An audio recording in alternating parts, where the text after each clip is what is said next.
ఒక పక్షి వెళ్తా ఉంది, దారిలో వెళ్తా ఉంది కదా, దారిలో వెళ్తా ఉంది. ఆ దారిలో వెళ్తూ ఉండగా దానికి ఏదో కనిపించింది. ఫస్ట్ అదేంది అనేటువంటి దాని గురించి బాగా ఆరా తీసింది. ఓసారి తాగి చూసింది, అటు ఇటు జరిపి చూసింది. చివరికి దాన్ని తినేసింది కదా, దాన్ని తినేసింది. ఇంకేం చేసిందంటే దానికోసం పరిగెత్తి మళ్ళీ అది ఎక్కడ దొరికితే మళ్ళీ దాన్ని తింటున్నది, మళ్ళీ దాన్ని తింటా వచ్చింది. అది తిన్న తర్వాత మళ్ళీ ఏం చేసింది, మళ్ళీ ఇంకా పరిగెత్తుతా ఉంది. కానీ ప్రతిసారి ఏం జరుగుతుందో మీరు ఏదైనా తేడా గమనించారా? ఏం జరుగుతుంది? తేడా ఏంటి? ఫస్ట్ టైం ఉన్నంత శక్తి తర్వాత రావట్లా. మళ్ళీ అది తింటుంది, కానీ అది పరిగెత్తా ఉంది. కొంచెంసేపు ఒక 4-5 సార్లు పరిగెత్తినట్టుగా, ఎగిరినట్టుగా, బాగా సంతోషించినట్టుగా, దానివల్ల శక్తి పొందుకున్నట్టుగా ఉంది. కానీ తర్వాత అది తిన్నా గానీ ఎక్కువ శక్తిని పొందుకోలేనటువంటి స్థితిలోకి వెళ్ళిపోయింది అనమాట. కాబట్టి ఏమై ఉంటుంది అది? చెప్పండి, ఏంటది? పాపము వలన వచ్చు జీతము మరణం. మరణం. అయితే దేవుని కృపావరము మన ప్రభు అయిన క్రీస్తు యేసునందు నిత్య జీవం. కాబట్టి పాపము మొదట ఎలా ఉంటదంటే స్వీట్ గా ఉంటది. పాపాన్ని మొదట మనం స్పృశించినప్పుడు, దాన్ని కలిగినప్పుడు, ఆ పాపం అనేటువంటిది మనకి తెలిసినప్పుడు, నిజానికి మొదటది ప్రారంభంలోనే మనకు పాపంలా కనిపించదు. ప్రారంభంలో ఎలా కనిపించదు? పాపంలా కనిపించదు. మొదట దాన్ని మనం అనుభవించినప్పుడు ఉండేటువంటి తృప్తి తర్వాత రోజుల్లో నిదానంగా అదేమవుతుందంటే ఆ తృప్తి అనేటువంటిది మనకి ఇవ్వకపోగా మనం తప్పు చేస్తున్నాం అనేటువంటి ఒక ఆలోచనలోనికి మనము వెళ్తాం. చిన్న ప్రార్థన చేద్దాం. దేవుని యొక్క నడిపింపు. ఇక్కడ కూర్చున్న పిల్లల్లో అడుగుతున్నా, పాపం అంటే ఏంటి? ఏమ్మా మీకు తెలుసా? సాధ్వి, హ్యారీ, శైని, పాపం అంటే తెలుసా? సుకుమార్, పాపం అంటే తెలుసా? పాపం అంటే ఏంటి? పాపం అంటే ఏంటి అంటే పాపం అంటే ఏంటి, జీతం అంటే ఏంటి, మరణం అంటే ఏంటి, దేవుని కృపావరం అంటే ఏంటి, యేసుక్రీస్తు ద్వారా అంటే ఏంటి, నిత్య జీవం అంటే ఏంటి, ఈ విషయాలు మనం ఈరోజు నేర్చుకోబోతున్నాం. వాటిలో ఫస్ట్ పాపం అంటే ఏంటి? పాపం అంటే ఏంటంటే మొదటి యోహాను పత్రిక 3:4 ప్రకారము పాపం అంటే ఆజ్ఞాతిక్రమమే పాపము. పాపం అంటే ఏంటి చెప్పండి? ఆజ్ఞాతిక్రమమే పాపము. ఇప్పుడు పాపం అనే దానికి ఒక చిన్న ఎగ్జాంపుల్ చెప్తా చూడండి. పిల్లలు ఇటు తిరిగి వస్తున్నారు, ఇటు రావచ్చు, అటు రావచ్చు. కానీ అక్కడ కూర్చున్న వాళ్ళు ఏమన్నారంటే ఇటు రావద్దు, అటు రమ్మన్నారు. అప్పుడు పిల్లడు ఏం చేశాడంటే నేను ఇటే వస్తాను అన్నాడు అనుకో, అదేంటి చెప్పండి? పాపం. సింపుల్ గా చూసారా? అంటే ఈ రకంగా మనం ఆలోచిస్తూ పోతూ ఉంటే పాపం అంటే ఏంటి? ప్రతిరోజు ఇలాంటి విషయాలనే గనక మనం పోల్చుకుంటా పోతే రోజుకి ఎన్ని పాపాలు చేస్తున్నాం మనం? కాబట్టి ఆజ్ఞాతిక్రమమే పాపము. పాపము చేయు ప్రతివాడును ఆజ్ఞను అతిక్రమించును. ఆజ్ఞని ఎవరు అతిక్రమిస్తారు? పాపం చేసేవాళ్ళు ఆజ్ఞను పాత్రుడు.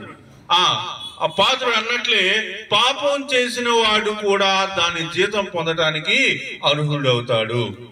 మరి పనివాడు జీతానికి పాత్రుడు అని చెప్పినట్లుగానే పాపం చేసినటువంటి వాడు కూడా ఆ పాపానికి వచ్చేటువంటి జీతం పొందటానికి అర్హుడవుతాడు అనే విషయాన్ని మనము గమనించాలి. కాబట్టి పాపము వలన వచ్చు జీతము మరణం అనేటువంటి విషయాన్ని మనము తెలుసుకుంటా ఉన్నాం. చూడండి, ఇక్కడ మనం చూస్తా ఉన్నాం పాపము వలన ఏమి వస్తుంది. పాపము వలన ఏం వస్తుందంటే జీతం వస్తుంది. పాపం వలన ఏమొస్తుంది? జీతం వస్తుంది అనమాట. ఆ జీతాన్ని మరణం అని బైబిల్ తెలియజేస్తుంది. అర్థమైందా? పాపం వలన ఏమొస్తుందంటే జీతం వస్తుంది. మనందరం ఎందుకు పని చేస్తున్నాం? ప్రతిరోజు ఎందుకు డ్యూటీలకు వెళ్తున్నాం? ఎందుకు పని చేస్తున్నాం అంటే జీతం కోసమే పని చేస్తున్నారు. ఎవరైనా కానీ దేనికోసం పని చేస్తారు? జీతం కోసమే పని చేస్తారు. ఒకవేళ పని అనేటువంటి దాని ద్వారా జీతం అనేటువంటిది మనకి లభిస్తూ ఉన్నట్లయితే పాపం అనేటువంటిది చేస్తే కూడా మనకేమొస్తుంది? జీతం వస్తుంది. పాపం అనేటువంటి దాని వలన వచ్చేటువంటి జీతం ఏంటి అంటే మరణం. మరి పని చేస్తూ ఉంటే మనకు వచ్చేటువంటి జీతం ఏంటంటే డబ్బు. కానీ పాపం చేస్తే వచ్చే జీతం ఏంటి? మరణం. ఆ విషయాన్ని మనము గుర్తుపెట్టుకోవాలి.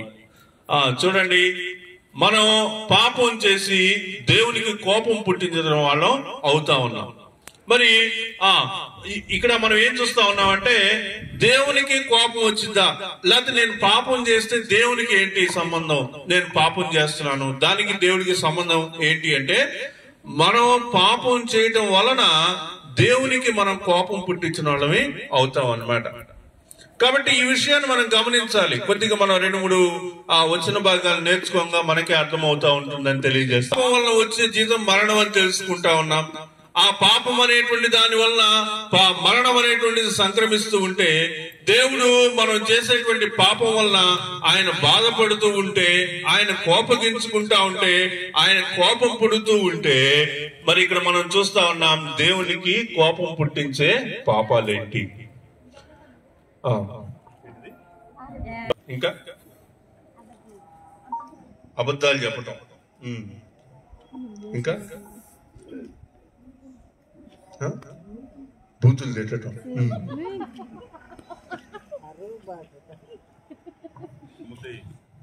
మనం చెప్పినప్పుడు మోషే ద్వారా ఇశ్రాయేలు ప్రజలకు ఇవ్వబడినటువంటి 10 ఆజ్ఞలు అనేటువంటి వాటిని మనం గమనించాలి. ఆ 10 ఆజ్ఞల్లో నేను తప్ప వేరొక దేవుడు నీకు ఉండకూడదు. వాక్యంలో ఏముంది? నేను తప్ప వేరొక దేవుడు నీకు ఉండకూడదు అని దేవుడు చెప్తా ఉంటే మనం ఎప్పుడైనా మనం నమ్మేటువంటి దేవుణ్ణి, ప్రభు అయినటువంటి యేసుక్రీస్తు వారిని తప్పించి మనం ఇంక ఎవరిని నమ్మినా అదేమవుతుందంటే దేవునికి కోపం పుట్టించే పని అవుతుంది.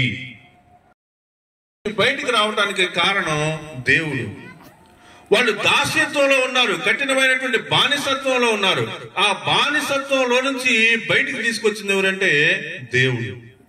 అయితే వీళ్ళు బయటకు వచ్చిన తర్వాత ఏం చేశారంటే మనల్ని దేవుడు కదా నడిపించాడు అనే విషయాన్ని మర్చిపోయి వాళ్ళు పాపం చేశారు. ఏంటి ఆ పాపం అంటే వాళ్ళు ఒక విగ్రహాన్ని పెట్టుకున్నారు. వాళ్ళు ఏం చేశారు? ఒక విగ్రహాన్ని పెట్టుకొని ఇదే మా దేవత, ఈ యొక్క దూడే మా యొక్క దేవుడు అని చెప్పేసి దాన్ని వాళ్ళు ఏం చేస్తున్నారు? పూజిస్తా ఉన్నారు. ఈ భూలోకంలో కొన్ని పాపాలు, కొన్ని ముదిరిపోయిన పాపాలని చెప్పొచ్చు. ఆ పాపం చేస్తే దేవుడు కోపం పుట్టింది. అయ్యేందో తెలుసా? ఒకటి దూడను పూజించటం, 2 పావును పూజించటం.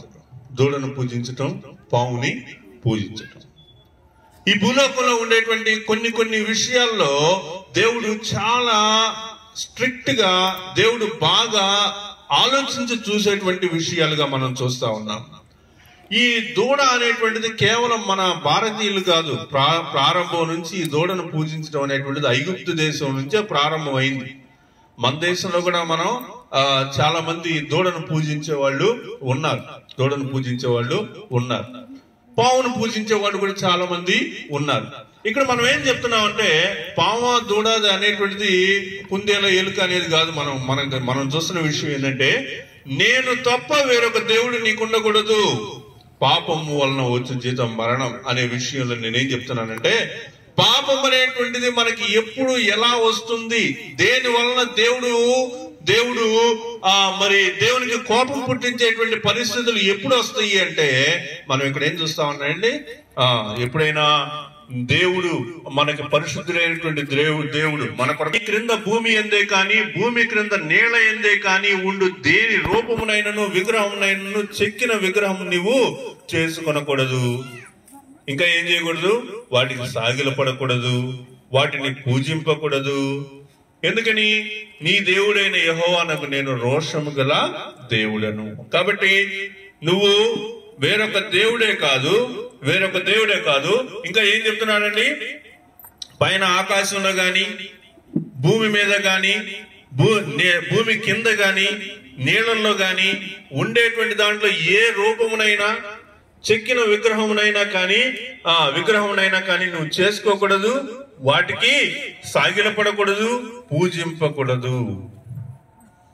యేసు ప్రభు బొమ్మ ఎదురుగా పెట్టి పూజగా మనం దండం పెట్టి పూజ చేయవచ్చా, స్తుతించవచ్చా అంటే చేయకూడదు.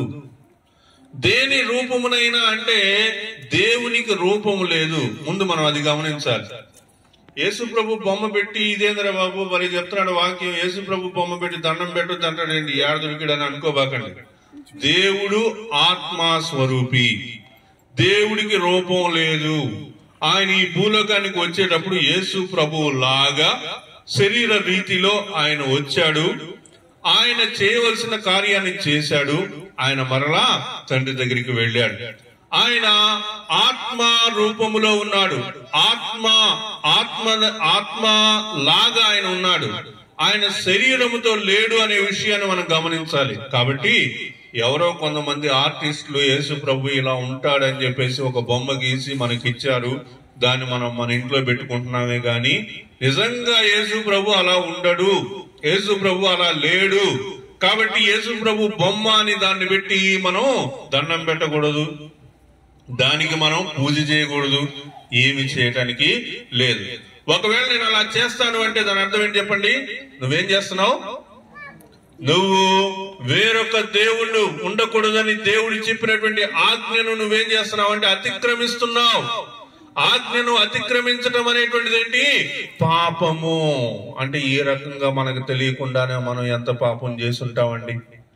మరి అదేంటండి, చర్చ్ సెంటర్ కాడ ఒక చర్చి ఉంది, ఆడ వాళ్ళు యేసు ప్రభు బొమ్మ పెట్టి వాక్యంలో ఏముందో అదే ప్రమాణికం గాని వాళ్ళు చెప్పారు వీళ్ళు చెప్పారు వాళ్ళంట వీళ్ళంట అనేది కాదు. ఒక సినిమాని తీశాడు, చిత్రీకరించాడు, అదే సినిమాలో తీసినటువంటి హీరో వేరే వేరే సినిమాల్లో కూడా కనిపిస్తాడు. సినిమాను చూసి మనం యేసు ప్రభుని నమ్ముకోకూడదు, వాక్యాన్ని చదివి దేవుణ్ణి మనం నమ్ముకోవాలి. తర్వాత మనం చూస్తే దేవునికి కోపం పుట్టించేటువంటి కొన్ని పాపాల గురించినటువంటి వచనాలు నేను ఇక్కడ ప్లేస్ చేశాను. వాటిలో కొన్ని పాయింట్స్ మాత్రం నేను చదువుతాను, మీరు చూడండి. కీర్తనలు 51:5లో మనము నేను పాపములోనే పుట్టిన వాడను, పాపములోనే నా తల్లి నన్ను గర్భము ధరించెను. నేను నా పుట్టుకే ఎక్కడుంది చెప్పండి? నా పుట్టుకలోనే పాపమున్నది. నేను పాపములోనే పుట్టాను, నా తల్లి నన్ను పాపములోనే గర్భము ధరించింది. కొంతమంది చెప్తారు నేను పాపం చేయలేదండి, నేను పాపం చేయనండి, నేను తప్పు చేయనండి అని చెప్పటమే పెద్ద తప్పు. తెలుసా మీకు? పాపం చేయలేదని మనం చెప్పలేము, ఎందుకంటే పాపము చేయనటువంటి వాడు ఈ భూలోకంలో ఎవ్వడు ఉండడు. కాబట్టి మనం పాపం చేశాము, తల్లి గర్భంలోనే నా తల్లి నన్ను గర్భంలోనే పాపములో అపవిత్రపరుస్తుంది. అదేంటో మనం చూద్దాం. ఏంటండి? లోపల నుండి అనగా మనుష్య హృదయములో నుండి. సాధారణంగా అందరు ఏమనుకుంటున్నారంటే మనం చూస్తున్నాం ఏమేం పాపాలు ఉన్నాయి, ఏమున్నాయండి ఇక్కడ? హృదయం నుంచి బయటకు వచ్చాయి దురాలోచనలు, జారత్వము, దొంగతనము, నరహత్య, వ్యభిచారము, లోభము, చెడుతనము, కృత్రిమము, కామ వికారము, మత్సరం అనేటువంటి దానికి బ్రాకెట్లు ఏం రాశాడంటే చెడు కండ్లు. ఎవరైనా బాగుంటే తట్టుకోలేరు వాళ్ళు, ఎవరైనా బాగా జీవిస్తున్నారన్నా మంచి చీర కట్టుకున్నారన్నా తట్టుకోలేరు వాళ్ళు, తెలుసా? ఏదో ఒకటి దాన్ని కంటించడానికి ప్రయత్నం చేస్తారు అటువంటి వాళ్ళు. దేవదూషణయు, అహంభావమును, అవివేకమును వచ్చును. ఇవన్నీ కూడా మనుషుని యొక్క హృదయంలో నుంచి బయటకు వచ్చేటువంటి ఇవన్నీ ఏంటంటే దేవునికి కోపం పుట్టించేటువంటి విషయాలు. మనిషి యొక్క హృదయంలో నుంచి బయటకు వచ్చేటువంటి విషయాలు ఇవన్నీ కనిపిస్తా ఉన్నాయి, గమనిస్తా ఉన్నాం. ఇంకా మనం చూస్తా ఉన్నాం, చూడండి. ఈ చెడ్డవన్నీ లోపల నుండి బయలు వెళ్లి మనిషిని అపవిత్రపరచడని ఆయన చెప్పాను. ద్వితీయోపదేశకాండం 9:7లో మనం చూస్తే నీవు నీ దేవుడైన యెహోవాకు కోపం పుట్టించిన సంగతిని జ్ఞాపకము చేసుకొనుము. పుట్టించినటువంటి విషయాలు, యెహోవా మీద తిరుగుబాటు చేసినటువంటి విషయాలు మనం చూస్తా ఉన్నాం. దేవుడికి ఎప్పుడు కోపం పుడుతుంది? పాపం అంటే ఏంటి? పాపం అనేటువంటి దాన్ని నేను ఎలా అర్థం చేసుకోవాలి అంటే, ఇవన్నీ కూడా మనిషి చేయగలిగిన, చేస్తున్న పాపాలు తెలియకుండానే. ఆ వీడియోలో మనం చూసాం, ఆ పక్షి పోతా ఉంది, అదేదో మంచి మృదువుగా, సాఫ్ట్ గా, టేస్ట్ గా బాగుంది, దాన్ని తింటా వచ్చింది. చివరికి దాని యొక్క జీవితం అంతా నాశనం అయిపోయేటువంటి పరిస్థితికి వచ్చినా గానీ దానికి ఇంకా తెలియనటువంటి స్థితిలోనే ఉంది. మనం కూడా మన యొక్క జీవితాలు అలానే వెళ్ళబుచ్చుతా ఉన్నాం.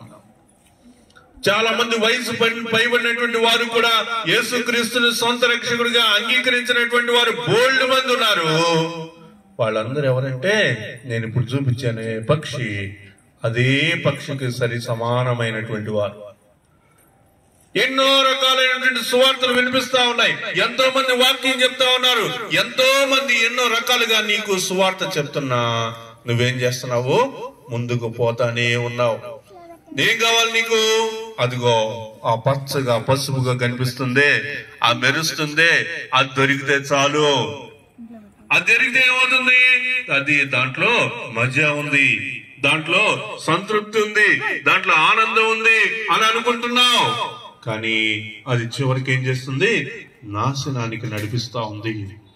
ప్రియులరా, మనం చూస్తా ఉన్నాము, పాపం అంటే ఇవన్నీ పాపాలుగా మనం చెప్తూ ఉన్నాం. ఇంకా ఇక్కడ ద్వితీయోపదేశ కాండంలో అయితే యెహోవాకు కోపం పుట్టించే విషయాలు, యెహోవా మీద తిరుగుబాటు చేసేటువంటి విషయాలు, మీ జీవితాల్లో యెహోవా మీద తిరుగుబాటు చేసినటువంటి పరిస్థితులు కనిపిస్తున్నాయమ్మా? నేనంటే బాధపడతారు, కానీ ఒక వాక్యం వినిపిస్తా ఉంటే ఆ వాక్యాన్ని వినకుండా ఉండటం తిరుగుబాటు కాదా? మాకు చాలా పనులున్నాయి అని దేవునికి మనం వ్యతిరేకంగా మాట్లాడగలమా? దేవునికి వ్యతిరేకంగా మనం మాట్లాడటం తిరుగుబాటు కాదా? యెషయా గ్రంథం 39లో, వారు తిరుగుబడు జనులు, అబద్ధమాడు పిల్లలు, యెహోవా ధర్మశాస్త్రము విననొల్లని పిల్లలు. యెహోవా ధర్మశాస్త్రాన్ని విననొల్లని పిల్లలు, దేవుని యొక్క వాక్యాన్ని విననటువంటి పిల్లలుగా ఉంటూ ఉన్నారా? దేవుని యొక్క వాక్యం అంటే విలువ లేనటువంటి స్థితిలో ఉంటూ ఉన్నారా? వాళ్ళకేమిలే, వచ్చి చెప్పిపోతారు, లోపలికి వెళ్ళి దిగితే కదా అక్కడ ఉండే విషయాలు తెలిసేది అని అనుకుంటారు. దేవుడు నాకైనా నీకైనా ఎవరికైనా ఒక్కడే. నేనైనా ప్రార్థించాల్సిందే, నువ్వైనా ప్రార్థించాల్సిందే, ఎవరైనా వాళ్ళు సొంతగా వాళ్ళు ప్రభువుకి ప్రార్థన చేయాల్సిందే. ప్రియులరా, ఎఫెసీయులకు రాసిన పత్రిక 2వ అధ్యాయం 3వ వచనంలో చూస్తా ఉన్నాం, మనందరమును శరీరం యొక్కయు మనసు యొక్కయు కోరికలను నెరవేర్చుకొనుచు. మనం ఏం నెరవేర్చుకుంటున్నామమ్మా? మనం ఏం నెరవేర్చుకుంటున్నాం? శరీరం యొక్క కోరికలు, మనసు యొక్క కోరికలు, శరీరం యొక్కయు మనసు యొక్కయు కోరికలు, శరీరము మనసు యొక్క కోరికలు మనం నెరవేర్చుకుంటా ఉన్నాం. శరీరం ఏం చెప్తా ఉంది నీకు? మనసు ఏం చెప్తా ఉంది నీకు? ఎప్పుడైనా గాని ఆలోచించావా? నీ శరీరం ఏం చెప్తుంది? నీ శరీరం ఏం చెప్తుంది అంటే, ఈ శరీరానికి సంబంధించిన విషయాలను కోరుకుంటుంది. ఈ శరీరం ఎక్కడి నుంచి వచ్చింది చెప్పండి? ఈ భూమి నుంచి తీయబడింది. ఈ భూమి నుంచి దేవుడు మనిషిని మంటి రూపంతో చేశాడు. ఈ శరీరం ఏం కోరుకుంటదంటే, ఈ భూలోకపరమైనటువంటి విషయాలే కోరుకుంటది. ఏంది ఈ భూలోకపరమైనటువంటి విషయాలు? 3 విషయాలుగా మనం చెప్తాం. ఏంటని చెప్పండి? శరీరాశ, నేత్రాశ, జీవపు డంబం. శరీరానికి సంబంధించిన ఆశను కోరుకుంటది. నేత్రాశ చూపును బట్టి కలిగేటువంటి కోరికలను కోరుకుంటా ఉంటది. జీవపు డంబాన్ని కోరుకుంటా ఉంటది. ప్రియులరా, మనం చూస్తా ఉన్నాం, మనందరము శరీరం యొక్కయు మనస్సు యొక్కయు కోరికలను నెరవేర్చుకొనుచు, మన శరీరాశలను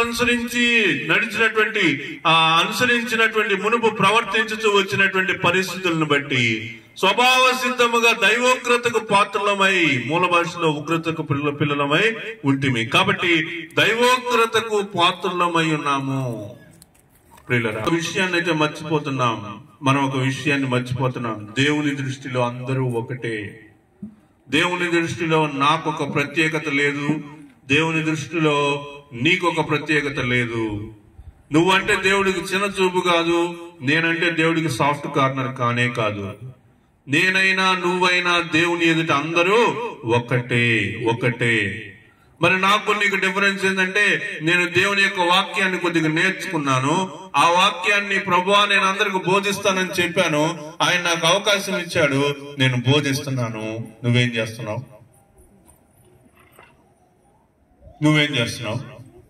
నువ్వింకా నేను బోధిస్తానని నువ్వు తీర్మానించుకోవాలా. నువ్వింకా నేను పాటలు పాడతానని తీర్మానించుకోవాలా. నువ్వింకా నేను ప్రభు కోసం పనిచేస్తానని తీర్మానించుకోలేదని నేను మీకు గుర్తు చేస్తా ఉన్నాను. కాబట్టి మనము దేవునికి కోపం పుట్టించేటువంటి పనుల వలన దైవోగ్రతకు పాత్రులమయ్యామనేటువంటి విషయాన్ని గమనిద్దాం. కాబట్టి పాపం వలన వచ్చేటువంటి జీతం మరణం అయితే మనుషులు ఇంకా ఎందుకు బ్రతికే ఉంటున్నారు? చాలా మంది సేవకులు అందరు చెప్తా ఉంటారు కదా, ఏం చెప్తారు? పాపం వలన వచ్చేటువంటి జీతం ఏంటి? మరణం. మరణం అనగానే ఎందుకు మరణించట్లేదు మనుషులు? ఆ విషయాన్ని మనము ఆలోచించాలి. మరణం అని చెప్పాను కదా, మరణం అనగానే ఏమవ్వాలి? మరణిస్తూ ఉంటే పాపం అనేటువంటిది చేయకుండా భయపడతారు, ప్రతి దానికి భయపడతారు. కానీ ఇక్కడ శారీరకంగా మరణాలేమీ సంభవించట్లేదు. కాబట్టి మరణాలు రెండు రకాలు. మరణాలు ఎన్ని రకాలు? రెండు రకాలుగా మనకి భూలోకంలో కనిపిస్తా ఉన్నాయి. ఒక మరణాన్ని శారీరక మరణం అంటున్నాం, ఇంకొక మరణాన్ని ఏమంటున్నాం? ఆత్మీయ మరణం అంటున్నాం. శారీరక మరణం అనేటువంటిది ఒకేసారి సంభవిస్తుంది మనకి. కాబట్టి ఇక్కడ మనం చూస్తా ఉన్నాం శారీరక మరణం. దేవుడు మనిషికి ఈ భూలోకంలో ఒకే ఒక జీవితాన్ని ఇచ్చాడు. ఇది తల్లి గర్భం నుండి భౌతికంగా జన్మించినటువంటి స్థితి. కాబట్టి తల్లి గర్భం నుంచి మనం భౌతికంగా జన్మించేటువంటి దానిని మనం ఏమంటున్నామంటే శారీరక మరణం అంటున్నాడు. కీర్తనల గ్రంథం 93లో నీవు మనుషులను మంటికి మార్చుతున్నావు, నరులారా తిరిగి రండి అని నీవు సెలవిచ్చుతున్నావు. కాబట్టి ఈ భూలోకంలో దేవుడు ఇచ్చినటువంటి జీవితాన్ని మనం ఎలా ముగించుకుంటూ ఉన్నామంటే, ఆయన తిరిగి రమ్మంటున్నాడు. ఆయన ఎప్పుడైతే తిరిగి రమ్మంటాడో అప్పుడు మనం ఏమైపోతామండి? మనము మట్టిలో గడిచిపోతాం. పోయిన సంవత్సరం 7వ తారీఖున మా నాన్నగారిని దేవుడు తిరిగి రమ్మన్నాడు. ప్రాణాన్ని విడిచిపెట్టాడు. ఆయన తరువాత దినాన్ని మేము సమాధి చేశాము. ఆయన మట్టిగా ఆయన కలిసిపోయినటువంటి స్థితిని మనం చూస్తా ఉన్నాము. తర్వాత ఆత్మీయ మరణం. హెబ్రీయులకు రాసిన పత్రిక 6వ అధ్యాయం 4-5 వచనాల ప్రకారం మనం చూసినప్పుడు, ఒకసారి వెలిగింపబడి అంటే మారు మనసు పొంది రక్షింపబడి లేదా దేవుని యొక్క వాక్యాన్ని విని చర్చికి వెళ్తూ ప్రార్థన చేస్తూ అన్ని చేస్తున్నప్పటికీ పరలోక సంబంధమైనటువంటి వరములను రుచి చూచి, పరలోక సంబంధమైనటువంటి వరములు అంటే ఏంటి? పరలోక సంబంధమైనటువంటి వరములంటే రేపటి గురించి నాకు ఇప్పుడు తెలియదు, కానీ కొంతమందికి రేపు జరగబోయే విషయాలు దేవుడు ముందుగా బయలుపరుస్తాడు. మా సంఘంలో కలలు కనేటువంటి వారు, దర్శనాలు చెప్పేటువంటి వారు, ప్రవచనాలు చెప్పేటువంటి వారు అందరూ ఉన్నారు మా సంఘంలో. వారు ఏం చేస్తున్నారో తెలుసా? వాళ్ళు జరగబోయే విషయాలు ముందుగానే చెప్తున్నారు. అవన్నీ కూడా యథార్థంగా జరుగుతున్నాయి. ఏదో చెప్పాలి కాబట్టి చెప్పడం కాదు, అవన్నీ కూడా జరిగేటువంటియే. కాబట్టి వాళ్ళు ఏమనుభవిస్తున్నారు? పరలోక సంబంధమైనటువంటి వరములను రుచి చూచి పరిశుద్ధాత్మలో పాలువారై దేవుని దివ్య వాక్యంను రాబో యుగ సంబంధమైన శక్తుల ప్రభావం అనుభవించి, అంటే రుచి చూచిన తర్వాత తప్పిపోయిన వారు. ఒకసారి మీ యొక్క ఆత్మీయ జీవితాన్ని గురించినటువంటి విషయాలు మీరు పరిశీలన చేసుకోవాలి. తప్పిపోయిన స్థితిలో మీరున్నారా? ఎప్పుడో నా యవ్వన కాలంలో నేను యేసు ప్రభువుని నమ్ముకున్నాను, బాప్తిసం తీసుకున్నాను. కానీ లోకంలో వచ్చినటువంటి శ్రమలను నేను తట్టుకోలేక నేను నా యొక్క భక్తి జీవితాన్ని కోల్పోయా. ఏమంది? నేను బాప్తిసం తీసుకొని చర్చికి రెగ్యులర్గా వెళ్తున్నా, కానీ నాకు వివాహం అయింది. వివాహం అయిన తర్వాత నేను ఎవరింట్లో పడ్డాను? అన్యులైనటువంటి కుటుంబీకులతోటి నా యొక్క జీవితం సాగుతా ఉంది. అలా సాగుతూ ఉండగా ఏం జరిగిందంటే నా యొక్క విశ్వాస జీవితం అనేది పోయింది. ఎందుకంటే అక్కడ ప్రార్థన లేదు, అక్కడ వాక్యం లేదు, అక్కడ ప్రార్థన చేసుకోవడానికి అవకాశం లేదు, చర్చికి వెళ్ళడానికి అవకాశం లేదు. వాళ్ళు చేసే పూజలు నేను కూడా చేయాల్సి వచ్చింది. కాబట్టి ఇక్కడ ఏమైందంటే ఇక్కడ ఆత్మీయ మరణం అనేటువంటిది సంభవించింది. అన్ని కూడా అనుభవించి దేవుని యొక్క పాత్రలను చేయివేసి ఆయన యొక్క ప్రభు బలను పాలువాడు అవుతూ దేవుని వాక్యాన్ని బోధించే స్థితి ఉండి, ప్రార్థన చేసే స్థితి ఉండి, నువ్వు అన్ని కూడా చేయగలిగి తప్పిపోతూ ఉంటే ఆత్మీయ మరణాన్ని నువ్వు చెందుతూ ఉన్నావని గ్రహించాలి. ఆత్మీయంగా మనం చాలా సార్లు మరణిస్తాం. ఆత్మీయంగా మనం తప్పిపోయిన ప్రతిదీ మరణమే. ఆత్మీయంగా మనం ఎప్పుడైతే దిగజారిపోతూ ఉన్నామో అవన్నీ మరణాలతోనే సంబంధం. అయితే దేవుడు ఏం చేస్తాడంటే ఆయన నిత్య జీవము గురించినటువంటి ఒక కృపావరాన్ని మనకు దయచేశాడు. అవును, నాకు నిత్య జీవం ఉన్నది, దేవుడు నాకు నిత్య జీవం దయచేశాడు అనేటువంటి ఆ నిశ్చయత నీలో ఎప్పుడైతే ఉంటుందో దాన్ని పట్టుకొని నువ్వేం చేస్తావు, మరలా పైకి రాగలుగుతావు. ఆత్మీయ మరణం చెందినటువంటి స్థితిలో ఉన్నప్పటికీ కూడా నువ్వు మరలా వెనక్కి రావటానికి దేవుడు నీకు అవకాశాన్ని దయచేసేటువంటి వారిగా ఉంటూ ఉన్నాడు. కాబట్టి అలా గనక తప్పిపోయినటువంటి వారిగా ఉంటే వారు తమ విషయంలో దేవుని కుమారుని మరలా సిలువ వేయచ్చు బాహాటముగా ఆయనను అవమానపరుచుతున్నారు గనుక మారు మనసు పొందినట్లు అటు వారిని మరలా నూతన పరుచుట అసాధ్యము. వీళ్ళని బట్టి నేను బాధపడుతూ ఉన్నా. మామిడిపల్లి విశ్వాస నగర్ లో ఉన్నటువంటి ఇలాంటి వాళ్లను బట్టి నేను బాధపడతా ఉన్నా. ఒకప్పుడు దేవుని యొక్క వాక్యంలో, దేవుని యొక్క సన్నిధికి వచ్చేటువంటి స్థితిలో, దేవుని యొక్క కార్యక్రమాల్లో యాక్టివ్ గా ఉండేటువంటి నీవు నేను ఇంకెవరైనప్పటికీ కూడా వెనకబడిపోయినటువంటి స్థితిలో ఉంటే వాళ్ళని నూతన పరచటానికి నా వంతు బాధ్యతను నేను చేయాలని ఆశపడతా ఉన్నాను. తర్వాత మనం చూద్దాం. ఏంటమ్మా ఇది చెప్పండి, ఏంటది? గోధుమ గింజ. సరే, విత్తనం అనుకోండి, ఏదో విత్తనం. ఎక్కడుంది విత్తనం? ఎక్కడుంది? భూమిలో ఉంది. ఏం జరుగుతుంది అక్కడ? ఇది ఎవరు అంటే ఇది మనం అనమాట. ఇది ఎవరు చెప్పండి? మనం. ఇప్పటికీ ప్రభువును అంగీకరింపనేటువంటి వాళ్ళందరూ మరణించిన వారితోనే సమానం. నాకు ఇంకా సమయం కావాలి, నేను ఇంకా ప్రభువుని నమ్ముకోవాలంటే నాకు అది అవ్వాలి, ఇది అవ్వాలి, అది చేయాలి, ఇది చేయాలి అని నాన్స్తా ఉన్నావంటే నీ స్థితి ఎలా ఉంది చెప్పండి? మరణించినటువంటి స్థితిలోనే ఉంది. ఈ విత్తనం ఏంటంటే భూమిలో నాటబడింది గాని దాని నుంచి ఇంకా మొలక రాలేదు, దాని నుంచి జీవం అనేటువంటిది బయటికి రాలేదు. అది చచ్చినటువంటి స్థితిలోనే ఉంది. ఆ విత్తనం ఎలా ఉంది చెప్పండి? చచ్చిన స్థితిలోనే ఉంది ఇంకా. అయితే ఎప్పుడైతే ప్రభువా నన్ను నా పాపాల నుంచి విడిపించు, నన్ను క్షమించు అని మనం ఎప్పుడైతే ప్రాధాన్యపడతామో అప్పుడు దేవుడు దీనికి జీవాన్ని కలిగిస్తాడు. ప్రియులరా, పాపము అనే దాంట్లో హెచ్చు తగ్గులు ఉంటాయా? మరి నేను చేసిన చిన్న పాపమే నేను చేసింది. నువ్వు అనుకున్నట్టుగా పెద్ద పాపం కాదు. అదిగో అక్కడికి అలాంటి ఆ అబ్బాయిని చూసావా, అది పాపం కాదు, చిన్నదే నేను చేసింది. ఇలా పాపంలో హెచ్చు తగ్గులు ఉంటాయా? ఏంటమ్మా అది? ఒక చిన్న ముళ్ళు చాలా బాధని కలిగిస్తుంది. ఒక చిన్న ముళ్ళు ఏం చేస్తుంది? చాలా బాధని కలిగిస్తుంది. ఒక చిన్న మేఘం పెద్ద సూర్యుడిని ఏం చేయగలుగుతుంది? కనుమరుగు చేయగలుగుతుంది. సూర్యుడు బాగా ప్రకాశిస్తా ఉన్నాడు, కానీ ఒక మేఘం ఏం చేయగలదు? అంత పెద్ద సూర్యుడిని కూడా మనకు కనిపించకుండా మూయగలిగేటువంటి శక్తి ఉంది. ఇంకా ఒక చిన్న నక్క పెద్ద ద్రాక్ష తోటని నాశనం చేయగలదు. అలాగే ఒక చిన్న పాపం పెద్ద మనసుని గాయపరచగలదు. ప్రియులరా, మనం ఆలోచిస్తా ఉన్నాం, ఒక చిన్న పాపం పెద్ద మనసు అంటే ఒక మనిషి అనే కాదు, దేవుణ్ణి కూడా. నువ్వు చేసేటువంటి పాపం ఏం చేస్తుంది? దేవుణ్ణి గాయపరుస్తుంది. నేను చేసేటువంటి అపరాధం, నేను చేసేటువంటి తప్పు, ఒకవేళ 4 గోడల మధ్యలో నువ్వు చేస్తూ ఉండేటువంటి తప్పు అనుకో, 4 గోడల మధ్యలో చేస్తున్నాను ఈ తప్పు వల్ల ఎవరికి లాస్? నాకే లాస్, ఇంకెవ్వరికి కాదు అనుకుంటున్నారు.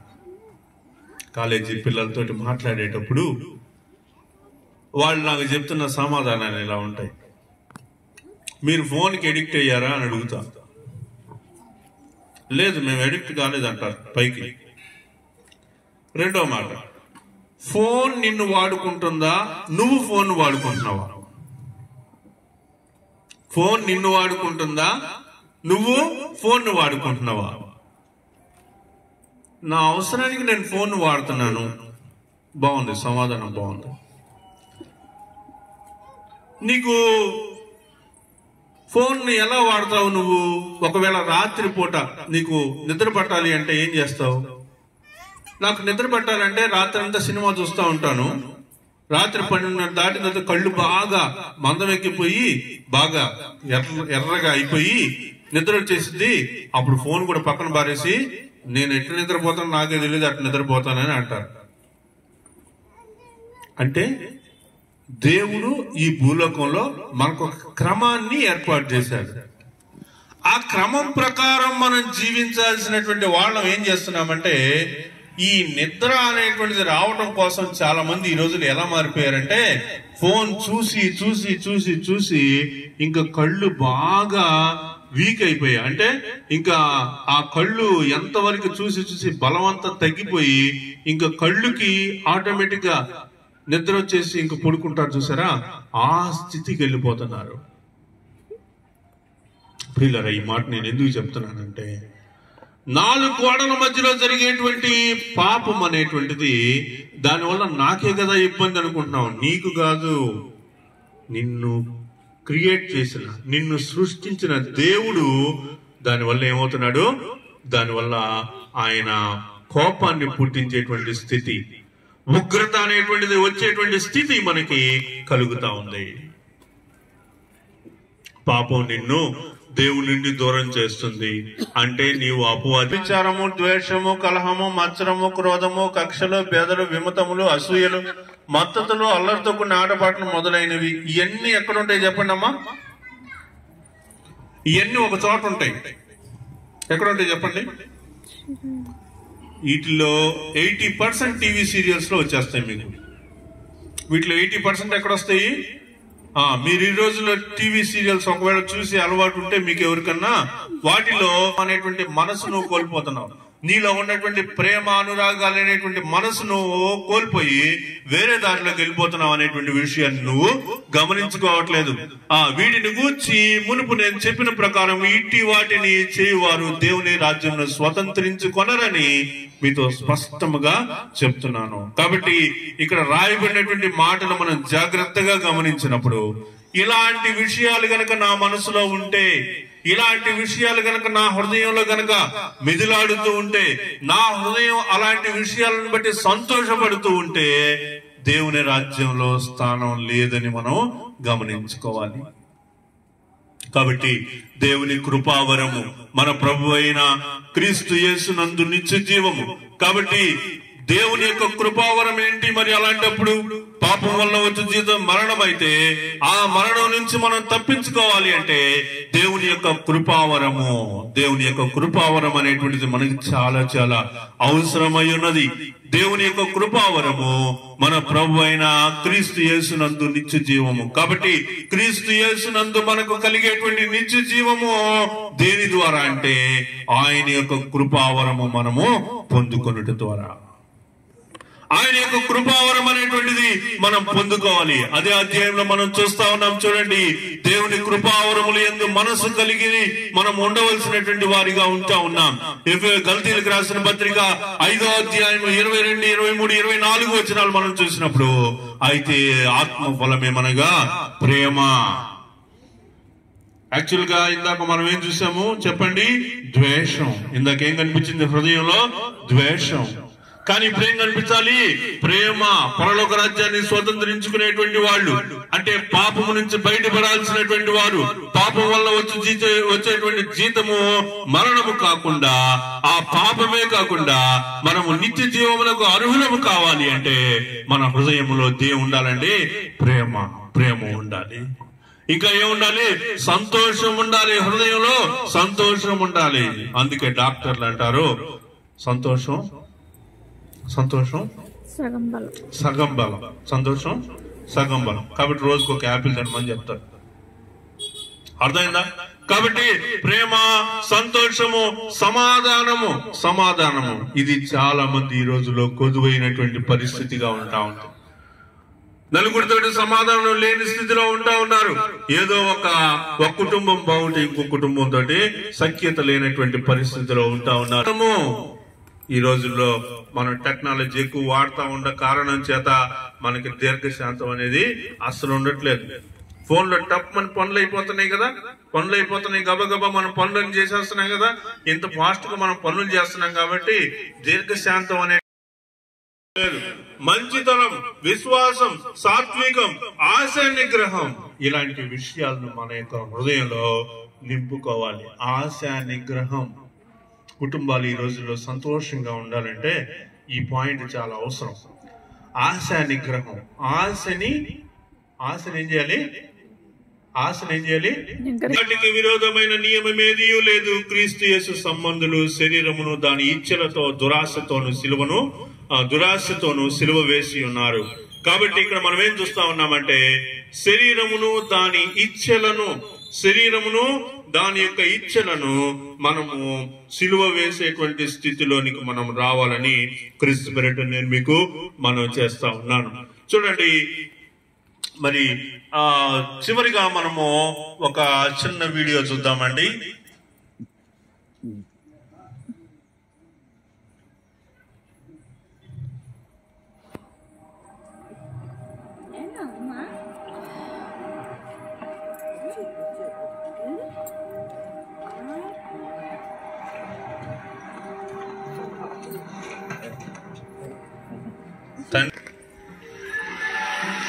ఆ దూరంలో ఒక పడవ తెగిపోయి దాంట్లో నీళ్ళలో ఇరుక్కుపోయారు ఒక కుటుంబం.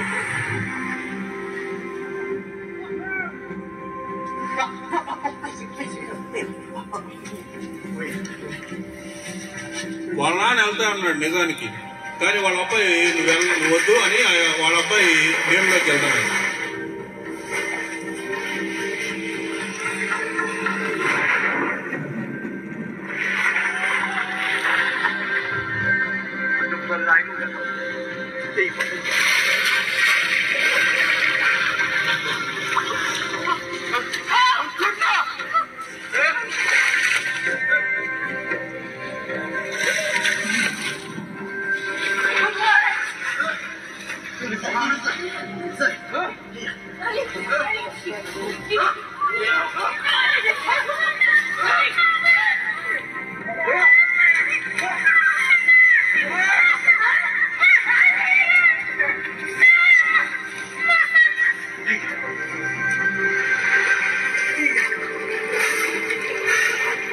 ఒక బాబుని రక్షించాడు.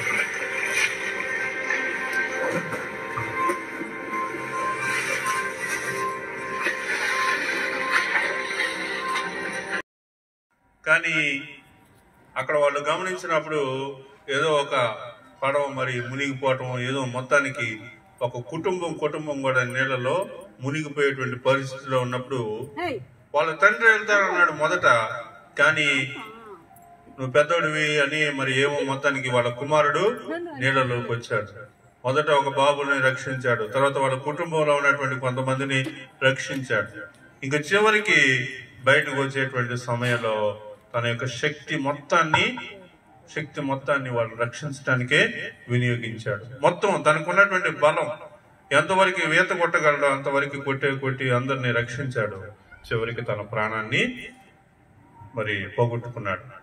ప్రభు అయినటువంటి యేసుక్రీస్తు వారు కూడా నిన్ను నన్ను రక్షించటం కొరకు ఆయన మరి మనల్ని రక్షించడానికి, మన పాప బంధకాల నుంచి మనల్ని విడిపించటానికి, మన అపరాధాల నుంచి మనల్ని తప్పించటానికి నీటిలో మునిగిపోతున్నటువంటి మనుషుల వలె మనం ఉన్నాం. అపవాది యొక్క ఆలోచనల్లో, అపవాది యొక్క తంత్రాల్లో, అపవాది యొక్క ఊబిలో మనం చిక్కుకుపోతున్నటువంటి వారిగా ఉంటూ ఉన్నాం. అలాంటి స్థితిలో ప్రభువైనటువంటి యేసుక్రీస్తు వారు మన యొక్క పాపాల నుంచి మనల్ని విడిపించటానికి, ఆ పాపము వలన వచ్చేటువంటి మరణం నుంచి మనల్ని విడిపించటానికి, మనకు నిత్య జీవాన్ని దయచేయడానికి ప్రభువైనటువంటి యేసుక్రీస్తు వారు నిన్ను నన్ను రక్షించడానికి ఈ భూలోకమునకు వచ్చినటువంటి దైవ కుమారుడు. ఆయన ఎంతగా మనల్ని ప్రేమించాడు అంటే తన యొక్క ప్రాణాన్ని సహితం లెక్క చేయనటువంటి స్థితి. తన ప్రాణాన్ని ఆయన లెక్క చేయలేదు. ప్రభువా, నీ చిత్తమైతే, నీకు ఇష్టమైతే ఈ గిన్నె నా దగ్గర నుంచి తొలగించు, అయినా నా చిత్తం కాదు, నీ చిత్తమే సిద్ధించునుగాక అన్నాడు.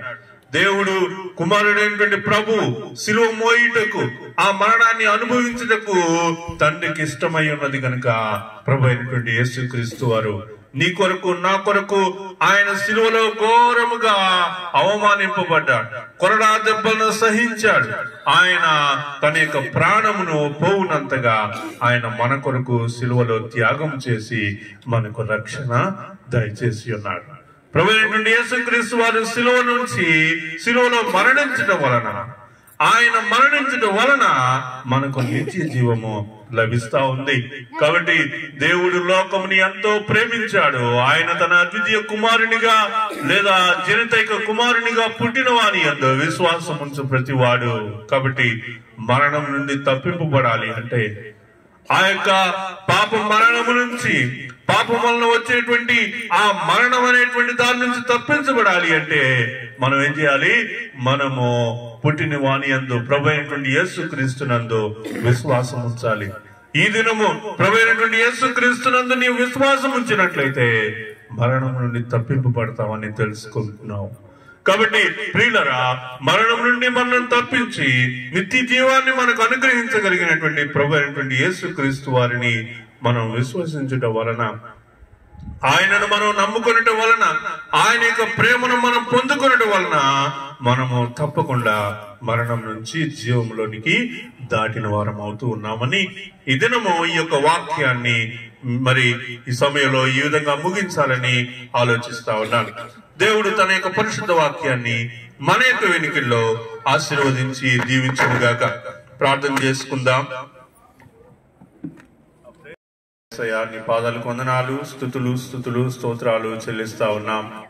రాజరక్షక నాయన యేసయ్య, నీ యొక్క మహా గొప్ప కృప చేత, దయ చేత, ప్రేమ చేత నాయన మీరు మమ్మల్ని నేటి వరకు సజీవులైన ప్రభావ మీరు ఇచ్చినటువంటి వచ్చిన ప్రతి ఒక్కరిని బట్టి ప్రార్థిస్తా ఉన్నాం తండ్రి. ఇంతవరకు వాక్యమును విని ఉండగా ప్రభా నాయన, వినినటువంటి వాక్యము వారి యొక్క హృదయంలో స్థిరపరచుటకు మీ కృప చూపండి నాయన యేసయ్య. ప్రభా, విత్తనమును గురించినటువంటి లేఖన భాగాన్ని, విత్తువాన్ని గురించినటువంటి లేఖన భాగాన్ని మేము చూసినప్పుడు నాయన యేసయ్య ప్రభా, మన్ను లేనటువంటి నేల మీద, రాతి నేల మీద నాయన యేసయ్య అవలంబించేటువంటి స్థితిలోనికి మీరు మమ్మల్ని తీసుకుని రమ్మని కోరుతూ ఉన్నాం. పాపం వలన వచ్చే జీతం మరణము. అయితే ఆ మరణమును మీ కుమారుడైనటువంటి ప్రభువైనటువంటి యేసుక్రీస్తు ద్వారా ప్రభా నిత్య జీవముగా మీరు మార్చినందుకే వందనాలు. కనుక మేము కూడా ఆ నిత్య జీవమును కోరుకున్న వారిగా సహాయం దయచేయమని కోరుతూ ఉన్నాం. ఆ నిత్య జీవమును సంపాదించుకున్నట్టుకు కుమారుడైనటువంటి ప్రభు నామమును విశ్వసించే వారిగా చేయమని కోరుతూ ఉన్నాం.